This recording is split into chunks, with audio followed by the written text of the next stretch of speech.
안녕하세요. 성공예감 이대호입니다.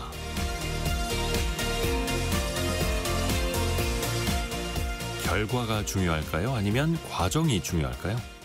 둘 다 중요하겠지만 세상은 냉정합니다. 기록으로 남는 건 결과입니다. 올림픽과 월드컵에도 기업 재무제표와 가계부에도 과정이 아닌 결과가 남죠. 그 숫자를 만들기 위해서 누군가는 피, 땀, 눈물을 흘리고 밤을 지새우고 괴로워했겠지만 그 과정은 기록되질 않습니다. 좀 억울하긴 해도 이 현실을 기억해야죠. 나의 과정을 몰라주고 나의 결과만 보려 한다 생각하면 참 야속한데 사실 나 자신도 다른 사람이 일궈낸 그 결과만 보고 있는 게 사실입니다. 그렇다고 그 중요한 과정을 아무도 몰라주는 건 아닙니다. 바로 나 자신, 내가 알고 있죠. 세상은 결과만 기록하지만 나의 내면에는 나의 과정이 새겨집니다. 그리고 나의 내일은 바로 그 과정 속에서 자라나고요. 다른 사람이 알아주지 못한다고 서운할 것도 없습니다. 당장 성공으로 축하받지는 못해도 성공을 향한 그 성장의 시간은 내가 가장 잘 알고 있으니까요. 이 모든 순간을 살아내고 있고 그걸 가장 잘 아는 것도 나 자신입니다. 지금 그러하듯이요. 성공예감 이대호입니다. 시작합니다.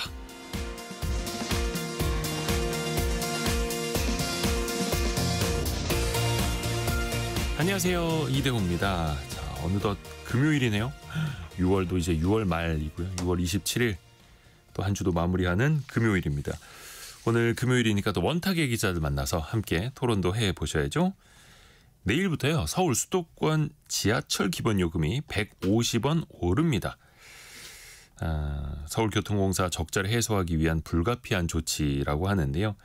근데 또 한편에서는 무임승차가 계속되고 있고 또 기후동행카드를 악용하는 사람도 이어지고 있고 돈이 새 나가는 구멍은 계속되고 있다는 지적도 따르고 있는데요. 과연 요금 인상이 근본적인 해법이 될 수 있을지 같이 한번 따져보시죠. 또 미국의 반도체 기업 엔비디아의 주가가 사상 최고치를 경신하고 있습니다. 시가총액 1위 자리도 다시 꿰찼고요. AI에 이어서 이제 로봇의 미래까지도 이 회사가 그리고 있는데요. 언제까지 그 열풍이 이어질까요? 같이 한번 논의해 보시죠. 자, 오늘 경제상식 퀴즈. 정답은 세 글자입니다. 아마 여러분이 좋아하시는 간식일 수도 있는데요. 이 가격이 심상치 않습니다. 요즘 뭐 안 오르는 거 없습니다만. 특히 이제 디저트 시장에서 가격이 심상치 않은 품목인데요. 이것의 핵심 원재료인 카카오의 가격이 급등하고 있는데요. 서아프리카 지역의 기상이변 또 병충해 때문에 이것의 주요 산지인 코트디부아르 또 가나에서 수확량이 줄었기 때문입니다. 실제로 올해 초에 그 원재료 가격이 많이 올랐고요. 또 그걸 바탕으로 해서 이걸 만드는 가공식품 업체들이 또 줄줄이 가격을 올리고 있죠. 달콤한 간식은 무엇일까요? 김지은님 과자. 과자라고 하긴 너무 많은데요. 김경태님 치킨. 치킨도 달콤하긴 합니다만 이런 느낌의 달콤함은 아닙니다. 카카오를 바탕으로 해서 만들어지죠. 짧은 문자 50원, 긴 문자 100원이 드는 샵 9730, 또 KBS 콩이 열려있고요. 추첨을 통해서 다양한 선물 보내드리고 있습니다. KBS 콩과 유튜브를 통해서도 원탁의 기자들 만나보시죠. 성공예감 이대호입니다. 자주 검색하시면 성공이 가까워집니다.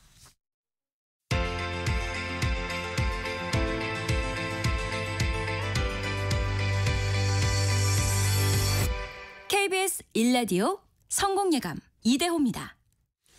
원탁의 기자들 함께 만나보시죠. 알고란의 고우란 기자, 연합인포맥스 정지서 기자, 동아일보 백상경 기자 함께합니다. 안녕하세요. 네, 안녕하세요. 세 분은 오늘 못 타고 오셨어요. 여기 오실 때 교통편. 저는 차 가지고 왔습니다. 저도 오늘은 자차입니다. 네. 네. 네, 저도. 자차. 네. 반성부터 하고 시작해요. 반성. 기후동행 카드 쓰시고요. 대중교통 이용하시고요. 네. 그러면은 교통비가 자차 이용하면 또 많이 들 수밖에 없잖아요. 요즘 또 기름값 기름값이 또 비싸니까. 올랐어가지고 중동 사태 터지면서 또 반짝 올랐어서 부담이 조금 더 해졌죠. 또 서울 시내 돌아다닐 때는 사실 지하철 또 버스가 더 빠를 때도 있고. 훨씬 빠르죠. 대중교통비도 많이 쓰세요? 사실은 저는 이제 차를 이렇게 가지고 움직이는 날은 새벽에 좀 움직여야 되거나 뭐 되게 약간 이런 날만 좀 그렇게 움직이고 맞아요. 평소에는 이제 버스를 거의 타고 회사까지 가거든요. 그래서 뭐 이제 왔다 갔다 할 때 보면은 한 달에 뭐 그래도 한 이렇게 왔다 갔다를 해도 하루에 한 3,000원 꼴로 쓰는 거거든요. 그러니까 뭐 거의 출퇴근을 하다 보면은 그래도 일단 고정적으로 한 5, 6만 원씩은 나가고 네, 거기에 이제 기름값 더하고 이렇게 하면 좀 많이 나가죠. 네. 내일부터죠. 서울동 수도권 지하철 요금이 1,400원에서 1,550원으로 인상이 됩니다. 그러니까 이제 하루 왕복하면 3,000원이 넘어가는 시대가 된 건데 150원 올린다는 거죠. 이거는 왜 올릴 수밖에 없는 걸까요? 정지석 기자. 뭐 일단은 그 150원 원래 서울시가 2023년도 재작년에 그러니까 지하철 요금을 300원 올리겠습니다라고 이야기를 하고 나서 이제 2년 만에 이게 마무리가 되는 건데 네. 뭐 결국에는 만성 적자 때문에 올릴 수밖에 없었다라고 그때도 사실은 말이 워낙 이게 교통비를 올리는 게 사실 정말 쉽지 않은 체감되는 일이죠. 네, 물가라서 이야기가 너무 많았었고 근데 300원조차 올리지 않으면 공사를 유지하는 게 어렵습니다라고 해서 그때도 이제 어쩔 수 없는 고육지책으로 이제 결정을 했던 거고요. 왜냐하면 작년만 해도 지금 서울교통공사 적자 폭이 7천억 원이 넘었어요. 그러니까 적자인데 이거를 해결할 수 있는 근본적인 해결책이 그러면 이제 이렇게 요금 인상밖에 없느냐 이거는 아니지만 어쨌든 일단 이거는 기본적으로 반영이 돼야 한다. 그래서 이제 두 차례에 걸쳐서 나눠서 올린 게 요번에 이제 마지막으로 150원을 추가로 또 올리게 된 거죠. 그러니까 2년 전에 300원 올려야 합니다. 올리겠습니다라고 네. 했는데 또 충격이 있을 수 있으니 좀 나눠서 나눠서. 150원씩 두 번 네. 올리겠습니다. 그 두 번째 이제 올라가는 그렇죠. 거네요. 그러면 근데 이제 잠깐 이야기해 주셨습니다만 적자 문제. 서울교통공사를 비롯해서 그러면 그 적자 문제가 이번에 그러니까 총액 2년에 이어서 150원 총 300 올린다라고 하면 어떻게 좀 해소가 되는 겁니까? 해소가 안 된다고 하네요. 이걸로도 안 된대요? 요금 인상에 따른 추가 수입이 연 1,600억인데 지난해 7천억 넘는 단기 순손실 기록했다라고 했잖아요. 여기서 뭐 산술적으로 따져도 1,600억 더 번다라고 치면 지난해와 똑같이 번다라고 하면 여전히 한 5천억 정도 적자가 나오는 거잖아요. 그 회복 이걸 완전히 해결할 수 있는 문제는 아닙니다. 그래서 근본적인 적자 해소를 위해서는 다른 해결책을 만들어야 되는 거예요. 근데 그 다른 해결책이라고 하는 게 사실 뭐 쉽지가 않으니까 지금 현재 가장 먼저 이제 떠오르고 있는 해결책이 하나가 뭐냐면 네. 이른바 무임승차 관련돼서 이거를 없애거나 아니면 없애는 건 너무 극단적이고 좀 축소하거나 하는 식의 뭔가 대책을 내놔야 하는데 이게 저는 이 부분이 항상 의문이에요. 이 무임승차가 전체 손실의 절반 정도를 차지한다는 거예요. 무임승차 때문에 발생하는 손실액이. 그러니까 무임승차하면 우리가 과거에는 얌체처럼 몰래 타는 걸 생각을 했는데 지금 무임승차 이제 무료승차 네, 무료승차죠. 세력이죠. 무료승차. 어르신들 네. 비롯해서 장애인도 전체 마찬가지고. 손실액의 한 57%를 차지하는 지난해 기준으로 보자면 4,100억이라고 하는데 이게 그러니까 가장 이게 무임승차, 그러니까 무료승차를 차지하는 가장 비중이 높은 건 사실 그 경로. 비중이거든요. 네. 경로 우대 85% 정도고요. 장애인이 14.5, 유공자가 0.9니까 대부분 이제 경로 우대에서 발생을 하는데 이게 65세 이상이면 지하철 무상 이용합니다. 노인복지법에 따라서. 근데 저는 약간 요 계산이 항상 이게 이제 그 철도공사가 이러하다라고 이제 발표를 하니까 저도 그걸 인용해서 이제 말씀을 드리는데 네. 그러면 이걸 무임승차를 만약에 없앤다라고 하면 그러면 이 철도공사의 손실액이 4,100억이 주나? 라고 보면 그건 아닌 것 같거든요. 네. 왜냐하면 지금 현재 무임승차로 일종의 일단 교통복지 이동권 보장을 하기 때문에 지하철 이용을 그러니까 꼭 해야 되지 않는데 여러 가지 복지 차원에서 지하철을 이용하신 분들이 있거든요. 근데 이제 그분들이 그러면 이제 돈 내야 되면 이제 이용을 못 하게 되니까 안 하게 되잖아요. 그럼 그냥 안 하는 거지. 원래 인프라는 깔려 있고 그걸 이용하는 분들이 그렇죠, 그냥 또. 안 하는 거니까 단순히 그런 그걸 반론도 있죠. 얼마를 이용했다라는 것만으로 이게 다 손실액이다라고 잡기가 좀 애매하다라는 부분이 있습니다. 근데 또 필수적으로 타시는 분들 입장에서는 또 비용을 세이브할 수 있는데 그게 교통공사의 적자로 이어지고 근데 어차피 안 탈 분들이 좀 마실 다니기 위해서 맞아요, 운동 삼아 맞아요. 이렇게 타시는 것까지 그게 또 적자의 요인이냐 이거는 좀 논쟁거리이기도 하고요. 그렇죠. 그리고 사실은 연금 외에 소득이 없는 이제 노인분들께는 실질적으로 뭔가 지원이 되고 있는 이제 진짜 대표적인 현물복지제도이기 때문에 무조건 이게 잘못입니다라고 몰아가기도 또 굉장히 애매한 부분이 있습니다. 아, 그러게요. 그러니까 이게 늘 반복되는 이야기이기는 한데 사실 근데 적자의 원인이 뭐 노년층을 비롯한 이런 무료 승차에 있다라고 어떻게 점을 딱 찍을 수가 있는 겁니까?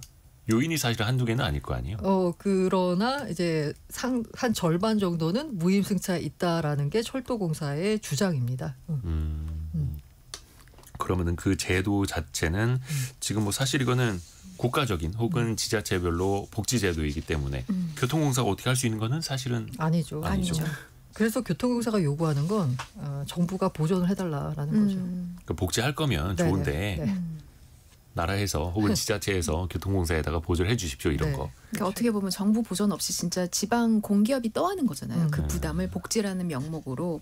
그래서 이 얘기를 계속 하는 것 같고 지금 그래서 이제 이 무임승차, 그러니까 무료 승차에 대한 개선 방안을 좀 이야기를 하고 있는 방향이 이제 나이대를 좀 올리자. 아하. 그러니까 만 70세, 65세에서. 네, 65세 지금 현행 65세지만 이걸 70세로 조금 상향 조정을 하고 혼잡한 시간대도 좀 피하고 그다음에 일정 소득이나 뭐 일정 소득이 있는 노인분들은 좀 무임에서 좀 제외를 해서. 그러니까 소득에 따라서 뭐 건보료나 아하. 뭐 이런 걸 내는 방식에 따라서 왜냐하면 네. 오히려 굉장히 더 어려운 청년이나 뭐 청소년층도 있는데 오히려 그들에게 가야 될 지원이 고령, 그러니까 나이가 많다는 이유로 무조건 노인에게만 가는 거는 문제가 있다. 그러니까 어떤 지원의 형평성 문제도 계속 있어서 이런 부분들을 지금 계속 이야기하고 그 있더라고요. 뭔가 좀 어르신 무료 승차에도 차등을 둬야 네. 한다. 근데 그게 복지 차원의 차등이 아니라 원체 교통공사의 적자가 심하니까 그렇죠. 어쩔 네. 수 없는 선택. 근데 사실 이건 우리가 선택을 해야 하는 문제이기는 합니다. 근데 이것도 고민이 드는 지점이 그거죠. 이번에 내일부터 이제 지하철 요금 150원 오른다는 이야기 하고 있는데 적자가 나는 요인은 저쪽에 따로 있고 실제 이미 요금을 내고 타고 있는 사람들에게 더 걷는 게 과연 합리적인가라는 근본적인 고민. 네, 그 백상경이죠. 부분이 사실은 이제 그 우리나라가 계속 고령화가 되는 상태인데 지금 고령층에 대한 무임, 그러니까 무료 승차가 이제 계속 이루어지잖아요. 근데 점점 갈수록 고령화가 늘어날수록, 그러니까 고령화가 심화될수록 점점 무료로 이용하시는 분들의 숫자는 계속 늘어날 그럼요. 것이고, 근데 사실 이렇게 됐을 때 지금 서울시의회에서 실제로 설문조사했을 때 무임 승차 연령을 높여야 한다라는 의견들이 한 64%뭐 이렇게 나오는 그 설문조사 결과도 있었거든요. 근데 이런 것들이 약간 뭐 가리키는 방향성이 뭐냐면 이제 우리가 이 어떤 우리 사회의 인프라 같은 것들을 이용을 할 때 이걸 무료로 혜택을 줄 수 있는 것들에 대해서 우리가 어느 정도 컨센서스를 가져가야 된다. 그러니까 이게 정부에서 몇 살 이상이니까 우리가 이게 얼마까지는 무료로 하겠습니다. 뭐 이런 식의 어떤 일괄적으로 기준을 정해주는 것들이 아니라 우리 사회에서 지금 이 구성원들이 좀 납득할 수 있는 어떤 새로운 기준을 잡아야 된다. 그것에 대해서 우리가 좀 얘기를 해봐야 된다. 이런 조금 얘기들이 방향성이 있어야 되는 것 같아요. 그래서 아까 말씀하셨던 것처럼 무임승차 연령을 높이는 것도 있을 것이고 사실 이게 무임승차 연령이 높아지지 않게 되면 이제 기존의 그 어떤 비용을 내고 타는 사람들의 그 어떤 승차료가 계속 올라갈 수밖에 없는 구조잖아요. 지하철이든 버스든 이 요금 자체가 계속 올라가게 되는데 그러면 이제 나는 동의한 적이 없는데 왜 계속 내가 이 요금을 계속 내야 되는 것인가? 더 이 내는 요금들이 늘어나야 되는 것인가? 이 부분에 대해서 계속 불만을 가질 수밖에 없고 이 부분은 사실은 이제 소통과 어떤 이런 좀 톡 터놓고 얘기하는 그런 과정들이 좀 필요할 것 같아요. 박성춘님의 경우에는 시니어가 타든 안 타든 지하철은 다니니까 진짜 문제를 찾아야지 왜 무임승차를 걸고 넘어질까요? 또 이런 의견도 주시는 분들 계십니다. 근데 이제 그 분들에게 조금 더 요금을 받아서 적자를 보전해야 합니다라는 또 교통공사 측의 입장이 있다라는 걸 전달해 드리는 거고요. 근데 또 한켠에서는 이게 부정 사용객이 좀 늘고 있다고 합니다. 특히 기후동행 카드 있지 않습니까? 기후동행 카드라고 하는 거는 각 지자체에서 대중교통을 더 많이 좀 이용하도록 하기 위해서 네. 유인책으로 꺼내드는 건데 이거를 부정한 방식으로 사용한다는 건 어떤 내용이에요? 이게 카드 형태로 나오는 거잖아요. 예. 결국은. 그러니까 이게 한 개의 카드를 여러 명이 돌려서 이렇게 사용을 한다거나 사실은 이제 버스 같은 경우는 이제 앞에서 계속 찍는 게 보이지만 네. 지하철 같은 경우는 영무원분들께서 또 다른 사무도 많고 하시니까 그 앞에서 이렇게 지켜보고 있는 경우가 이제 좀 드무니까 이런 것들을 활용해서 이제 악용을 해서 이제 찍고 또 다시 넘겨주고 찍고 뭐 이런 식의 사용을 한다든지 이게 일종의 기후동행 네. 카드가 지금 한 62,000원 네. 정도 하는데 약간 이 표현이 어떨지 모르겠습니다. 자유이용권 같은 네, 느낌으로. 패스 같은 그러니까 그 그러니까. 안에서 네, 금액이 맞아요. 차감되는 방식이 아니라 네. 몇 번을 쓰든 그냥 딱 월 정액만 정액으로. 내면 되니까. 그리고 이제 청년 19세에서 39세는 5만 5천 원이 좀 더 싸요. 그런데 이제 요거를 발급받아가지고 이제 가족들끼리 돌려 쓰거나 그죠. 하는 경우가 있어서 요것도 음. 하나의 문제가 되고 있죠. 적자의 원인으로 지적되고 있습니다. 김이슬님이 특정 지역에서 젊은 애들 무임승차 진짜 많아요 이렇게 제보해 주셨어요. 그러니까 그 개찰구 앞에서 친구들이 야 찍고 들어, 또 줘봐 이게. 그러니까 이게 사실 기후동행 카드의 취지는 참 좋아요. 네. 아니 저는 이 기후동행 카드 네. 이 이름 바꿔야 되는 거 아닌가 싶어요. 네. 이 기후동행 카드가 기존에 이제 친구 동행 카드 그쵸 그쵸. 돌려서 동행 청년 카드. 동행 카드 뭐 이런 얘기도 하던데 이 기후 동행 카드가 왜 나왔냐라고 보자면 기후 동행 그러니까 자차를 통해서 발생하는 여러 가지 환경 오염 물질 방출 이런 걸 이제 좀 막고 대중교통을 이용하게 되면 그만큼 환경 친화적인 수단이 될 수 있지 않겠냐. 그걸 좀 장려하자라는 건데 네네. 그럼 이 기후 동행 카드를 통해서 기존에 자차를 이용하던 사람들이 대중교통으로 전환을 했느냐? 아닙니다. 그냥 원래 전철 타던 대중교통 사람들이- 이용하던 사람들이 싸게 이용하는 걸로 이제 맞아요. 바뀐 거거든요. 아, 그래서 요거는 조금 약간 그 취지를 살리자고 하면 뭔가 개선이 좀 필요하지 않을까라는 생각이 좀 들어요. 그러니까 취지는 참 좋았는데. 네. 네. 그리고 이게 너무 산발적인 게 실은 지난달부터 또 국토교통부에서는 K패스라고 해가지고 맞아요. 네, 그 네. 한국형 대중교통비 지원 사업을 지금 하고 있거든요. 그러니까 물론 이게 서울시, 그러니까 기후 동행 카드 같은 경우에는 서울시가 단독으로 하는 사업이죠. 네. 그래서 그 당시에 오세훈 시장도 우리가 교통복지를 하기로 했으니까 이거는 돈 아끼면 안 돼라고 해서 네. 굉장히 의욕적으로 출발을 했었고 지금 범정부 차원에서는 또 K패스라고 해서 지난달부터 이거는 이제 환급이 골자가 월 15번 이상 대중교통을 이용하게 되면 보통은 20%를 환급해주고요. 그다음에 뭐 청년층은 30%, 그다음에 저소득층은 50% 이상을 환급을 해주는 게 골자인데, 그러니까 네. 이런 식으로 지금 뭔가 산발적으로 개별 지방 정부와 그다음에 또 범정부 차원의 이런 것들이 지금 중복되어 있으니까 사실 이런 관련 대중교통비 지원 사업 너무 좋죠. 근데 이런 관련 제도를 조금 중앙 정부와 지방 정부와 이게 조금 협업을 하든 이런 식으로 해서 좀 정리를 할 필요가 있지 않을까 싶습니다. 사실 우리가 원탁 기자 시간에 전에도 얘기했습니다만 서울시에 이런 제도 있고 경기도에 제도 있고 네. 국토부 그 전국적인 제도가 있고 막 겹치기도 하고 서로 선심성으로 네. 하기도 한데 현실은 카드를 돌려쓰기도 하고 권인숙님이 그 기후동행 카드 빌려달라고 하는 분도 있어요. 이렇게. 그러니까 한쪽에서는 계속 뭐가 새 나가고 있어요. 그렇네요. 근데 한쪽에서는 지하철 요금 우리 올려야 됩니다. 적자가 너무 심합니다. 이렇게 하고 있고 뭔가 좀 고쳐야 될 것 같은데. 근데 심지어 지금 교통 요금은 올리는데 이 기후 동행 카드의 가격은 또 안 올린다는 맞아요. 거예요. 네. 사실은 이렇게 되면은 이게 이제 앞뒤가 맞는 얘기인가 사실 의구심이 좀 있고요. 뭐 기후 동행 카드는 어떤 좋은 취지나 정책적인 방향성이 있기 때문에 뭐 앞으로도 올리지는 않겠다라는 일단은 의지가 이렇게 밝혀진 상태인데요. 어쨌든 지금 서울교통공사가 계산해 보니까 이 기후 동행 카드를 월 한 42회를 사용을 하면은 그때부터는 손실 구간으로 들어가는 이 상태입니다. 근데 지금 이게 지금 하루에 지금 85만 명이 쓰는 카드인데 굉장히 큰 양이고요. 그래서 이게 지금 어쨌든 지하철 요금, 뭐 교통 요금이 올라간다라고 하면은 이 회수 더 줄어들겠죠. 그래서 앞으로 이게 적자폭을 조금 더 늘리게 하는 어떤 압력으로 좀 작용할 수도 있을 것 같고요. 사실 좀 효과적인 건가? 그리고 정액제라는 이 요금제 자체가 지속 가능성이 있는 건가? 이건 좀 따져봐야 될 것 같습니다. 그러니까 이게 말 그대로 자유 이용권처럼 부담 없이 이용하시고 자차보다는 대중교통을 이용하세요라는 건데 지금 기자분들이 다 자차로 출근을 했습니다. 죄송합니다. 또 이거 마이너한 이야기인데 이것도 한번 해볼까요? 지하철 개찰구 나갔다가 다시 들어올 갈아탈 때는 그러니까 15분 이내에 나갔다 들어오면 이것도 돈이 따로 안 들잖아요. 네. 무료지 않습니까? 네. 네. 이것도 또 적자를 쌓이게 하는 구조다. 어떻게 보면은 되게 합리적인 제도인데 그래서 손실 공사 규모가 입장에서 봤을 때는 손실이 또 되는 거죠. 290억이라고 하는데 그러면 이걸 가지고 그럼 이걸 없애가지고 290억을 세이브할 거냐? 이건 좀 아니라고 보거든요. 이 15분이라고 제한을 둔 이유가 뭐냐면 굉장히 이제 불가피한 사정.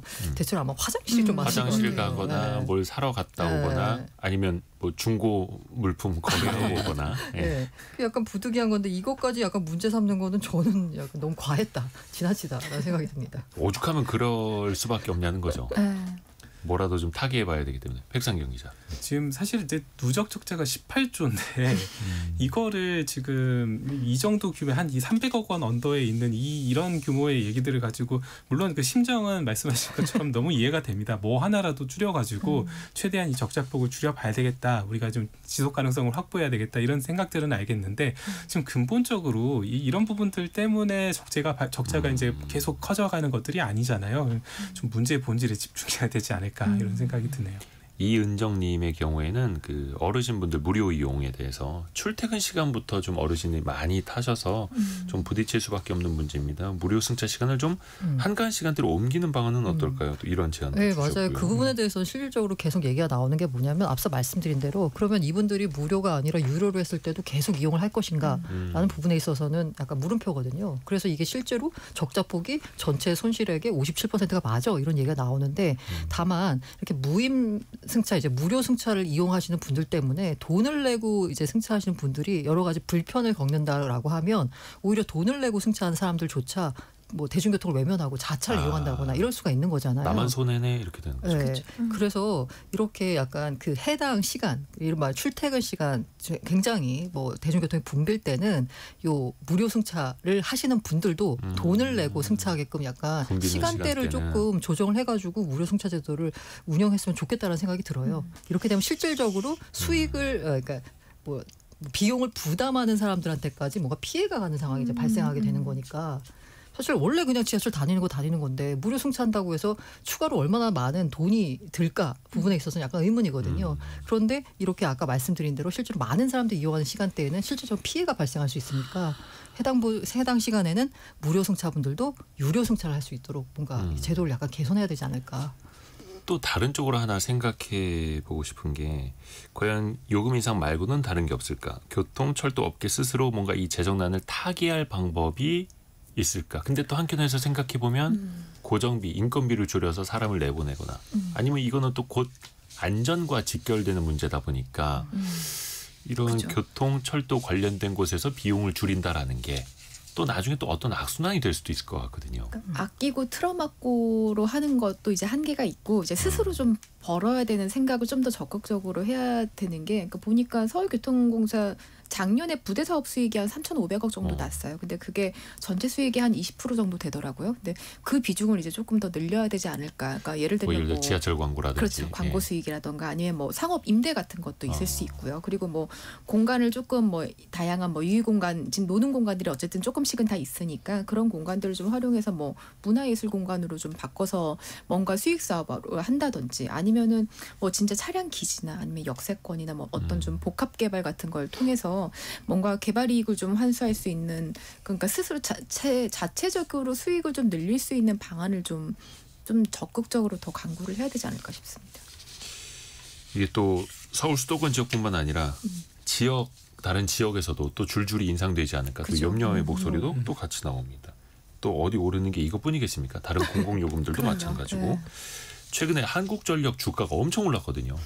하루에 물론 20% 오르는 거 보고 그 다음날 맞아. 10%또 오르고. 그게 맞아. 국제유가가 좀 안정된 것도 있겠지만 이제 뭔가 전력 요금을 더 올리지 않을까, 현실화하지 맞아요. 않을까, 네. 더 이상 못 올리진 못할 텐데 이런 게 또 기대감으로 투영되는 것 같기도 하고요. 이거는 또 우리 물가 문제랑도 이어지니까 계속해서 또 원탁의 기사들에서 저희가 또 한번 다뤄보겠습니다. 자, 경제상식 퀴즈. 정답이 참 오늘은 달콤한 겁니다. 뭐 남녀노소 다들 좋아하시죠? 입안에 넣어서 먹는 그 까만 거. 근데 그게 참 가격이 많이 올랐다는 겁니다. 특히 서아프리카 지역 기상이변 또 병충해로 인해서 전 세계적으로 그 원료가 되는 카카오의 가격이 많이 올랐죠. 그래서 그것 때문에 가공식품 이것 가격도 올랐고요. 또 반대로 이걸 대체하는 간식으로 젤리가 반사이익을 누리고 있다라는 말도 있더라고요. 물론 그 젤리 만드는 회사에서 낸 보도자료 같기는 하던데. 정답 3글자 보내주시면 되고요. 김준하님 달고나, 9007님 카라멜 땡. 네. 5311님 어느 날 보니까 슬그머니 이거 가격이 올라가 있더라고요. 이렇게 9444님 지금 당 떨어질 시간입니다. 라고 4100님은 예전에 이미연 씨가 가나 이것 광고했던 생각나네요. 그래서 원재료가 나오는 그 나라 이름이기도 하고. 자, 짧은 문자 50원, 긴 문자 100원이 드는 샵 9730이나 KBS 콩으로 정답 3글자 보내주시면 됩니다.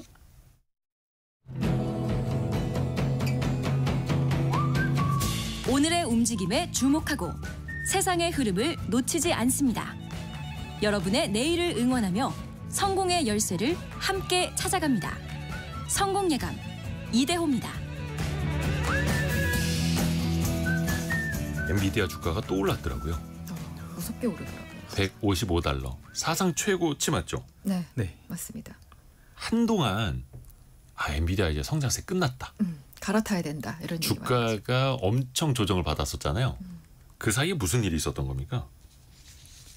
지금 아무래도 AI 칩에 대한 수요 회복 그리고 막 이게 실적들이 나오는 것들이 상당히 양호하다. 그러니까 사실 이제 그동안은 이제 AI가 우리 이제 많이 지금 개발이 됐다고 하고 네. 그동안 여러 가지 형태로 투자도 이루어지고 기술도 발전하고 그래서 와 AI가 진짜 우리의 그 미래의 어떤 큰 무슨 엄청 거대한 시장이 될 거야라는 기대감이 굉장히 그동안 컸었는데 이게 한동안 그래서 실제로 AI로 우리가 할 수 있는 게 뭐지? AI가 지금 어느 정도 와 있지? 이런 실물 경제에 어떻게 좀 적용할 수 있는 부분 뭐지? 굉장히 좀 뭐 이게 사실 이런 게 주가가 그동안 많이 올랐기 때문에 피로감하고 이런 약간 의구심 이런 것들이 섞인 데다가 지금 뭐 사실 그 트럼프 대통령 당선된 이후에 2기 행정부 들어선 이후에 지금 국제 정세도 굉장히 많이 흔들렸었잖아요. 네. 이런 것들이 굉장히 복잡하게 얽히면서 결국은 이런 기술주들에 대해서도 이제 끝물 아닐까 이렇게 생각을 하는 모습들이 보였고 그게 사실 조금 주가 하락이나 이런 부분에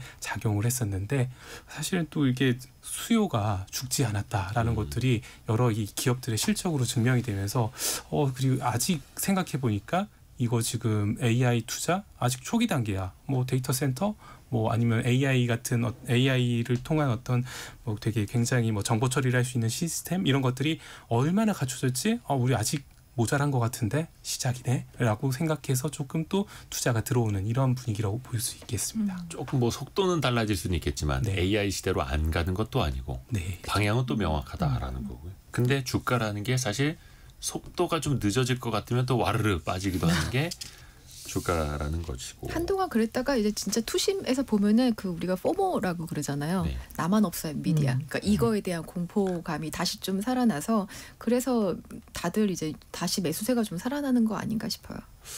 그러게요. 근데 또 사상 최고치 같다라는 소식이 뉴스에 들리고 막 성공예감에서도 이야기하고 하면은 또 그래? 그러면서 이제 막 사볼까? 예, 귀가 쫑긋 들리는 분들도 계실 텐데 사실 이게 좀 본인 책임하에 하셔야 된다는 거. 저희는 이제 주가 전망을 하려는 건 아니고요. 근데 지금 시가총액을 보면 우리나라 돈으로 거의 한 5,100조 원, 5,200조 원 됩니다. 삼성전자와 SK 하이닉스를 합친 것의 한 9배 정도? 엔비디아 혼자. 우리나라 코스피 코스닥 전체 합친 거에 한 2배 정도. 네. 한 개 종목이. 한 개 기업이 참 한 개. 대단하죠. 그만큼 이 AI 시장이 전 세계적으로도 더 커질 것이다. 클 수밖에 없다라는 건데. 그래도 잘하고 있는 게 이쪽 우리나라 SK 하이닉스가. 하이닉스. 네, 덕분에 또 얼마 전 하이닉스는 시가총액 200조 원을 넘어섰어요. 야, 지금 그 지난해 하이닉스 사장이 나와가지고 예. 우리가 시가총액 2배로 만들겠다라고 했거든요. 네. 근데 이루어졌죠. 처음에 그 얘기할 진짜로? 때는 뭐 저렇게 큰 꿈을 말하시나라고 했는데 정말 1년 안에 시가총액을 2배로 만들었습니다. 지금 210조 정도 되거든요. 예. 정말 그 시가총액 그 100조짜리 회사가 1년 사이에 2배가 오르는 거잖아요. 와. 그러니까 이게 참 그 규모의 경제가 참 무서운 게 하이닉스가 얼마 전에 시총 200조 원 넘었었습니다. 기사가 됐는데 한 사흘 나흘 만에 213조 원 네. 지금 넘었었습니다. 아유 뭐 조 단위 이야기가 그냥 막 이렇게 눈덩이처럼 불어납니다. 그만큼 사실은 잘 하고 있다라는 거고 하이닉스의 목표 주가를 막 올리는 애널리스트 분들도 요즘에 많더라고요. 30만 닉스 얘기하시죠. 이제. 네. 지금 30만 닉스 한 6,500원밖에 안 네, 남았어요. 조금 오르면 이제 도달하는 수치라서 왜요? 뭐 어디 배가 아프세요? 살 거예요. 이거. 근데 지금 SK 그룹의 경우에 하이닉스가 또 원체 잘 나가다 보니까 SK 그룹 계열사들을 다 합치면 시가총액이 또 300조 원을 넘었었다고요. 넘었죠. 이건 좀 우리가 어떤 의미로 받아들이면 좋을까요? 결국은 이제 우리가 그 동안은 이제 뭐 밸류업이니 뭐니 이렇게 여러 가지 지금 우리 시장에 있는 뭐 불합리함을 제거하고 뭐 네. 우리가 주주 환원을 하고 어떤 부분을 하면은 주가가 오를 것이다라는 얘기들을 그동안 많이 해왔지만 이게 사실은 기업의 가장 근본적인 본질적인 경쟁력, 기술력을 키우게 되면은 주가는 올라가는 것이다라는 것들을 결국은 보여주고 실적은 올라가는 것이다. 그러니까 이런 그 부분을 좀 잘 보여주는 사례가 아닌가 싶어요. 그러니까 우리 기업들이 이제 밸류업도 당연히 신경 써야 될 부분이죠. 그래서 주주에 대해서 존중을 하고 주주들이 투자할 만한 회사다라고 느낄 수 있게끔 만들어주는 것도 굉장히 중요한 거지만 그 근본적인 경쟁력을 갖추기 위해서 선제적으로 투자를 하고 기업들이 뭐 이런 부분을 신경을 써야 된다. 뭐 이런 걸 잘 보여주는 것 같고요. 제가 최근에 인터뷰를 한 어떤 이 회계사분께서는 그런 말씀을 하시더라고요. 실제로 기업들이 이제 밸류업 부분에 대해서 정부가 워낙 밸류업을 강조를 그동안 했었으니까 우리가 밸류업을 얼마나 이렇게 할 수 있을까? 그래서 주주 환원을 얼마나 할 수 있을까? 이걸 되게 주총 때 되게 강조를 한다는 거예요. 근데 사실 기업들이 지금 정확하게 경기 상황만 보면 불경기가 맞고 전체적으로 국제 어떤 경제도 조금 이렇게 뭐 엄청나게 상승 흐름을 타고 있지는 않잖아요. 근데 이렇게 좀 어려운 시기, 불확실성이 커진 시기에는 사실은 기업들이 유보금을 좀 늘리면서 향후 투자에 대한 어떤 것들을 좀 많이 신경 써야 되는 부분도 분명히 그런 필요도 있다라는 거죠. 근데 이게 사실 우리가 어디에다가 나중에 투자도 크게 할 거예요. 근데 주주 환원도 이만큼 할 거예요. 그래서 양가적인 얘기를 굉장히 아무렇지 않게 주총 때 하고 있고 결과적으로 나중에 그걸 들여다보면은 양쪽 다 제대로 안 되는 이런 부분들이 많이 나온다라는 건데 사실은 이제 이렇게 뭐 좀 우리가 미래의 시장 경쟁력을 갖추기 위해서 투자를 하겠다라고 하면은 우리 앞으로의 투자 로드맵이 이렇게 있으니까 우리 지금은 주주 환원은 조금 뒤로 밀어두고 이걸 유보하겠습니다. 대신에 우리가 이런 기술 경쟁력을 가져올게요. 뭐 이런 부분도 얘기할 수 있어야 된다라는 얘기를 하시는데 그러니까 저도 좀 당부 말씀드리고 싶은 게 사실 배당만이 주주 환원은 아니에요. 그렇죠. 우리가 총 주주 수익률이라는 개념이 있는데 배당을 통해서 주주가 얻어가는 수익 그리고 자사주 매입 소각과 주가 상승을 통해서 주주들이 얻어가는 수익도 있지 않습니까? 이걸 다 합친 게 총 주주 수익률이라고 하는 건데 최근에 이런 개념을 좀 도입하려는 기업들 또 그런 식으로 보는 투자자들도 늘고 있는 거죠. 그래서 성장 기업 이른바 또 장치 산업에 있는 계속 투자를 해야 하는 그런 기업들 같은 경우에는 성장을 통해서 보여주는 것도 주주 환원이죠. 그거는 그래서 뭔가 회귀라기보다는 총 주주 수익률 측면에서 보면 더 좋을 것 같다라는 생각도 들고요. 권영민 님이 인공지능 서비스가 너무 많아서 다 이용해 보기도 어렵네요.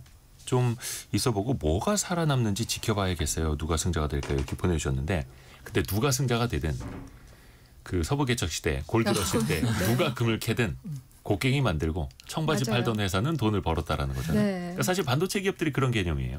그러니까 뭐 최근에 사실 보통 우리가 SK 하이닉스 얘기할 때 삼성전자랑 이야기를 많이 비교를 좀 했잖아요. 국내에서는. 네. 근데 이제 1분기 영업이익 봐도 하이닉스가 훨씬 잘 벌었거든요. 삼성전자가. 그리고 2분기의 컨센도 하이닉스가 앞설 걸로 지금 시장 나오고 예상치가. 있고요. 네, 사실은 그래서 뭐 영업이익률만 봐도 SK 하이닉스 같은 경우는 한 40% 정도 나오는 회사고 삼성전자는 뭐 지금 분야에 따라 다르지만 한 자릿수를 보이고 있고요. 그래서 아직 여전히 SK 하이닉스가 좀 저평가되어 있는 기업이다. 뭐 이런 분석들이 좀 많고 사실 저는 최근에 인상적이었던 거는 SK 하이닉스가 이제 미국의 마이크론을 넘어섰던 거. 시가총액. 네, 시가총액 넘어섰던 거. 사실은 그게 뭔가 단순히 뭐라 그럴까요? 그냥 뭐 주가가 좀 올랐어 뭐 이런 의미를 떠나서 뭔가 산업의 재편을 좀 보여주는 되게 상징적인 일이 아니었나라는 생각이 들었었습니다. 근데 사실 실적으로 보면 하이닉스가 훨씬 더 잘하고 있고 네. 왜 멀티플이라고도 하고 밸류에이션이라고도 하는데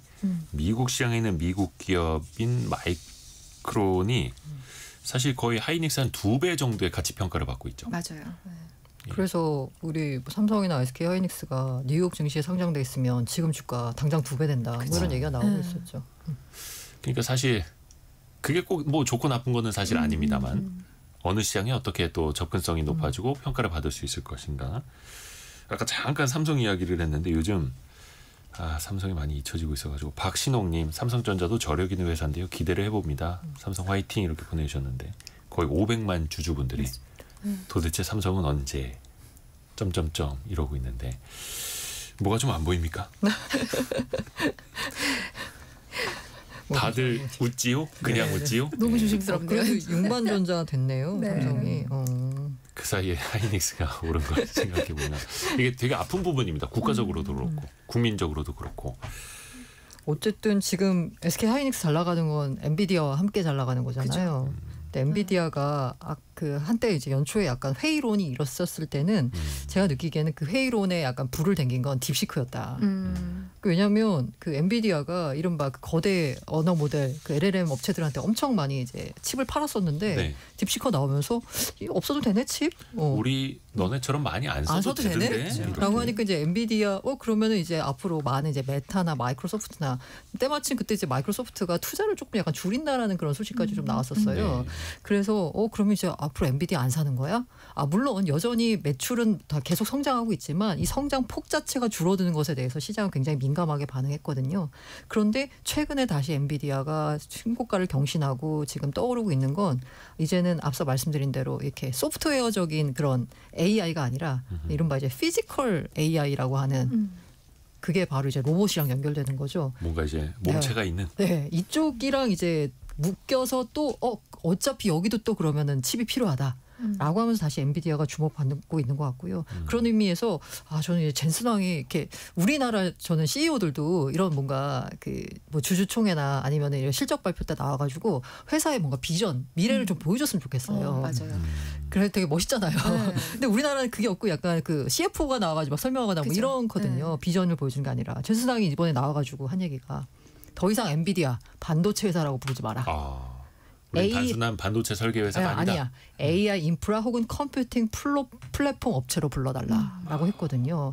이게 이제 머지않은 미래다라고 한 건데 이렇게 이제 엔비디아가 또 새로운 미래를 보여주니까 주가가 다시 한번 또 레벨업이 되는 거 아닌가 하는 생각이 듭니다. 단일 칩이 아니라 그러니까 이 AI 슈퍼컴퓨터 생태계 전체를 팔겠다는 게 젠슨왕의 이야기라고 그렇죠. 하더라고요. 그래서 컴퓨팅 플랫폼 업체. 네. AI 서버를 구축하는데도 엔비디아가 들어가고 그럼요. 그 서버를 네. 돌리는 소프트웨어도 심지어 그 반도체를 설계하는 기반도 그럼요. 그리고 로봇에 들어가는 두뇌를 움직이는 그 기반도 다 하겠다. 그리고 심지어 지금 엔비디아는 그 쿠다라고 하죠. 그 생태계, 그러니까 개발자들의 코딩 생태계까지도 엔비디아가 이미 그 플랫폼을 제공을 하면서 그렇죠. 사실상 다 종속이 되어오는 이거 쿠다를 안 쓰면은 이제 제대로 할 수가 없는 약간 상태가 되고 있기 때문에 거의 시장의 끝단에서 시작에서 끝단까지 지금 전부 생태계로 다 묶어가지고 가져오려는 그 모습들을 보이고 있거든요. 그게 아무래도 진짜 엔비디아의 어떤 경쟁력, 강점이라고 지금 평가도 실제로 받고 있고요. 뭔가 그림으로 따지면 이제 스케치북과 연필과 물감 이런 것까지 다 엔비디아 거를 써야 그려지는 거죠. 그 언론 인터뷰에 한번 그런 표현을 했더라고요. AI가 산업 전체를 다시 쓰고 있는데 우리 엔비디아가 그 붓과 잉크를 제공하는 존재가 되겠다. 그러면서 뭔가 특정 시장이 아니라 뭐 클라우드면 클라우드, 뭐 공장, 도시, 자동차, 의료, 뭔가 모든 산업분에 다 자기들의 인프라를 깔겠다라고 하는 게 사실은 간단치 않은 얘기인데 그 정도로 이야기를 하는 거는 굉장한 포부를 갖고 있다는 그러니까 거죠. 전 세계 시가총액 1위 기업이 네. 되는 거죠. 오현종님이 요즘에 그 외부에서 일할 경우가 많아서 운전 중에 AI와 대화 나누면서 그때그때 궁금한 거 알려주는 그런 고마운 천재 친구더라고요. 사실 저도 마찬가지입니다. 운전하면서도 뭐 텍스트로 검색하기 어렵잖아요. 그냥 이제 음성으로 물어보는 거죠. 이게 사실 AI 에이전트 시대로 우리가 가고 있는 거고 왜 아이언맨이 자비스라고 하는 비서가 AI 비서가 있듯이 이제 그게 우리 옆에 하나씩 이제 생겨나는 그 시대예요. 아까 이야기한 것처럼 이제 로보틱스 시대로 가면 AI가 탑재된 로봇 이제 휴머노이드 로봇들도 하나둘씩 나오고 있고 참 머지않은 미래일 것 같습니다. 그 사이에서 그걸 과연 잡느냐 못 잡느냐 기업들이 또 엄청나게 달라지는 거고. 우리 서학개미는 잡으셨는지 궁금하네요. 근데 사실 그런 기업에 투자를 해서 그런 기업들의 부를 함께 누리는 것도 좋은 방법 아닙니까? 근데 사실 우리 투자자들의 행태라고 표현을 하면 조금 이제 민감할 수는 있겠습니다만 많이 좀 극단으로 가죠. 그래서 이제 엔비디아 팔고 이제 테슬라도 그냥 안 사요. 우리는 아. 2배짜리 삽니다. 이게 아이러니한 게 테슬라 자체는 순매도로 잡히는데 테슬라 2배짜리는 순매수로 잡혀요. 네. 이게 뭐지 싶은데.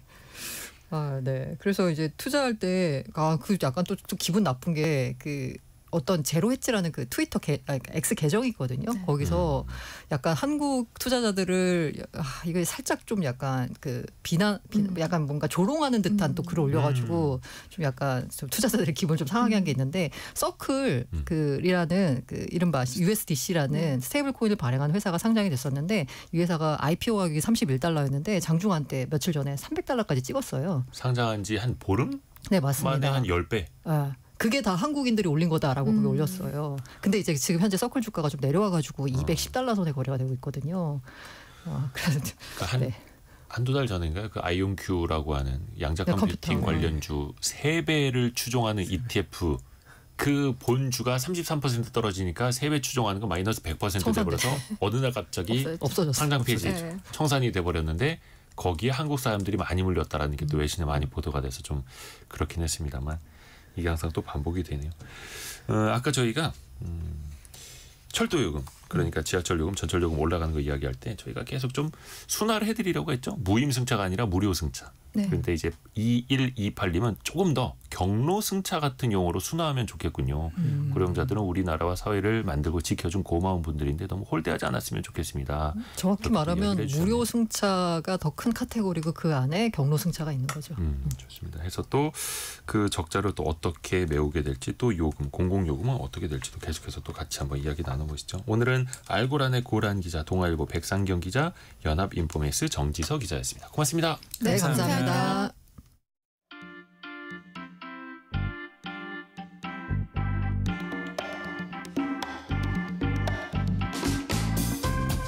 지금 여러분께서는 KBS 1라디오 성공예감 이대호입니다를 듣고 계십니다.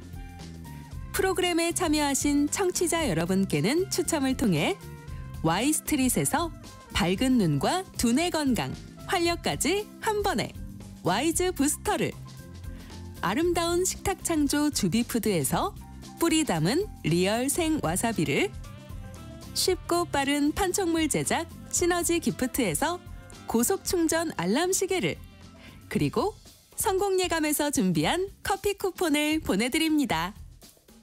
당첨자는 성공예감 이대호입니다 홈페이지에서 확인하세요. 올해 기업 회생을 신청한 중견 건설사만 10개가 넘는다고 합니다. 건설 투자 계속해서 역대급으로 줄어들고 있고요. 건설 경기 너무 안 좋죠. 이런 상황에서 현장에 계시는 분들은 또 어떻게 일을 하고 있을까요?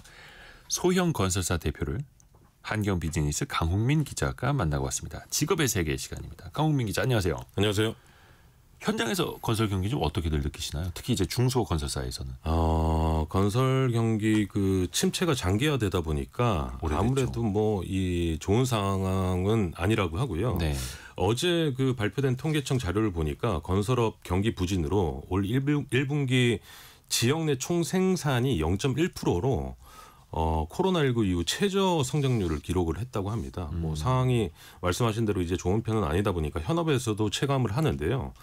보통 이제 경기가 호황이면 당장 이제 뭐 이 건축에 대한 계획이 없는 분들도 문의를 굉장히 많이 한다고 해요. 경기 호황일 땐. 그렇죠. 뭐 이 비교도 그렇죠. 좀 하고 가격 비교 뭐 이렇게 좀 한다고 하는데 이제 그것마저 좀 줄었다고 하고요. 뭐 참고로 이제 제가 만난 분은 이 서울에 있는 중소건설사 대표였는데 네. 뭐 주택이나 상가, 공장 뭐 따지지 않고 의뢰가 들어오면 뭐든지 한다고 하고 뭐든지 지어드립니다. 그렇죠. 이제 그 중에서는 그래도 주택이 좀 메인이라고 합니다. 그러면 주택 같은 경우에는 사실 이렇게 건설하는 것도 과정이 있을 거 아니에요? 그렇죠. 좀 간단하게 알려주신다면 어떨까요? 이제 보통 건축주의 의뢰가 들어오면 이제 의뢰가 이제 성사가 되죠. 계약이 되면 건축사 사무소에 이제 도면을 의뢰를 합니다. 그리고 이제 그 시공에 착수를 하게 되는데 가장 먼저 이제 공사 현장 범위를 책정을 해야 돼요. 네. 쉽게 말해서 이제 내 땅의 범위가 정확히 어디까지인지를 확인하는 작업인데 예. 이건 이제 국토정보공사에 의뢰를 하면 땅의 범위를 지정할 해주고 아하. 이후에 토목 감리 등을 받아서 이제 철거한 뒤에 본격적으로 공사에 들어가게 되는데 재미있는 건 이제 공사 전에 지질 조사나 문화재 조사를 하는 경우가 있답니다. 그렇죠.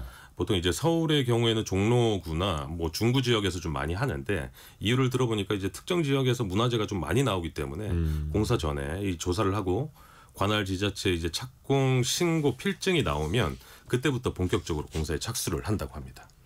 저 아는 분이 그 문화재 조사하는 일을 하고 있는데 네. 문화재가 역사적으로 발굴되면 참 좋잖아요. 근데 그 자리에 뭔가를 건설하셔야 하는 분들이 이거 딱 보면 얼굴이 사색이 된다. 그동안에 공사가 중단되고 금융 비용은 계속 나가고 그 문화재도 나중에 또 보관 처리 이것도 해야 되기 때문에 그렇죠. 돈이 엄청 든다는 거예요. 그럴 수 있겠네요. 근데 이거는 또 우리가 또 지켜야 하는 거고 건설 경기도 안 좋은데 참 이중삼중으로 그분들 입장에서는 또 힘들 수도 있겠어요. 네. 근데 이게 집이라는 게 또 건물이라는 게 천차만별이잖아요. 그렇죠. 걸리는 시간도 되게 다를 것 같아요. 아, 말씀하신 대로 이제 현장마다 그리고 이제 공사 규모마다 굉장히 다른데 네. 이분이 이제 그 주택을 짓는 기준으로 이제 말씀을 해주셨는데요. 뭐 보통 이제 골조 공사부터 방수 단열, 미장 그리고 내부 공사 그리고 마지막 인테리어까지 진행을 하게 되면 네. 평균적으로 한 10개월 정도 1년이 채 안 걸린다고 합니다. 그래요. 여기는 이제 빨리 지으시네요. 그러니까 규모가 또 작을수록 빨리 지을 수 있는 거고요. 이번에 만난 그 소형 건설사 대표분. 근데 사실 이거 건설사 하시기 전에 다른 직업도 되게 다양하게 거치셨다고요. 네, 원래 이분이 그 금융인이 되고 싶어서 대학 때 금융 관련 자격증도 굉장히 많이 따고 은행 취업 준비를 뭐 착실하게 좀 했는데 네. 모조리 좀 다 떨어졌다고 합니다. 그래서 이제 곧바로 군 장교로 입대하고 제대한 뒤에 대형마트에서 일하다가 보험 영업으로 이직을 했는데 우연히 이 건설사 영업을 갔다가 집 짓는 매력에 빠졌다고 해요. 네. 그래서 이제 바로 건설사를 한 건 아니고 비슷한 모델의 사업을 좀 거치긴 했는데 어찌됐든 현장 일을 모르니까 좀 배워야 되잖아요. 네. 그래서 집 짓는 현장에 가서 돈은 안 받아도 되니까 무보수로 일을 좀 가르쳐 달라라고 해서 한 1년 넘게 일을 좀 배웠다고 하고요. 사실 뭐 해보신 분들은 아시겠지만 이 건설 현장 일이라는 게 굉장히 좀 힘들잖아요. 힘들죠. 매일 뭐 먼지 구덩이 속에 이제 땀범벅으로 좀 일을 해야 되는데 그럼에도 불구하고 이 건물이 하나씩 올라가는 그 재미가 굉장히 희열감을 준다고 합니다. 뭔가 항상 남잖아요. 딱 우리에게 보이고 그렇죠. 생활의 공간이 되고 또 아주 기본적인 의식주 중에 하나이고 혹시 요건 같은 게 있습니까? 자격증 뭐 필수라든가? 가장 중요한 게 이 자격증이었는데요. 네. 종종 주변에서 일 좀 가르쳐 달라, 일 좀 배우고 싶습니다라고 네. 이렇게 찾아오는 분들이 좀 있는데 그러면 이분은 이제 건축기사 자격증부터 따고 오라고 권유를 한다고 합니다. 비유가 좀 재밌었는데 병원에 갔는데 이제 의사가 면허가 없으면 우리 몸을 좀 맡길 수가 없잖아요. 그럼요, 당연하죠. 뭐 집도 마찬가지로 자격이 없는 사람한테 만들어 달라고 할 수 없으니까 무조건 자격증을 따야 되는 직업이었고요. 건설기술인 협회라고 있는데 이 자격증이랑 경력 점수를 합쳐서 등급을 매기는데 보통 이제 초급, 중급, 고급, 특급으로 나뉘고요. 이 등급으로 건설 기술인의 시공 규모가 결정이 된다고 합니다. 보통 이제 초급은 한 뭐 건당 30억까지 30억 규모의 건설을 할 수 있고 뭐 특급은 한 700억 규모의 공사를 할 수 있는 이런 기준이 정해진다고 합니다. 그게 자격증 급수에 따라서 어느 정도 규모의 공사까지 할 수 있는지가 그렇죠. 달라지는 거예요. 경력도 합쳐서. 이거 되게 중요한 거네요. 그러면 또 하나가 이게 뭐 건축사무소들이 다 일을 잘해주면 좋겠는데 건설사들이 하자가 생기는 건물이 생길 수도 있습니다. 누수가 있다든지 결로가 있다든지 네. 이거는 왜 그럴까요? 현장에서 다 잘해주면 참 좋을 텐데. 사실 그 말씀하신 대로 그 과거에 부실 시공으로 사고가 뭐 발생하기도 했고 문제가 네. 굉장히 좀 크게 번지기도 했지 않습니까? 근데 사실 이 시공 과정에서 건설사들이 가장 신경 쓰는 건 품질인데 이 품질은 어떤 건설사가 짓느냐에 따라서 굉장히 차이가 좀 많이 날 수밖에 없다고 해요. 이 과정마다 들어가는 자재나 시공을 꼼꼼하게 체크하지 않고 뭐 누락을 시키면 이 사고로 이어질 수밖에 없는데 그래서 이분의 말로는 건물을 짓는 사람은 무엇보다 양심이 좀 중요하다라고 강조를 하기도 했습니다. 근데 양심이 밖에서 안 보이잖아요. 건물은 스스로 보이는데, 지켜야죠. 그렇죠. 콘크리트랑 철근은 보이는데 양심은 안 보여서. 그리고 또 이게 원청 또 하청이 있고 그 하청에서 일하시는 노동자분들의 어떤 숙련도 맞습니다. 이런 것도 굉장히 또 중요할 테고요.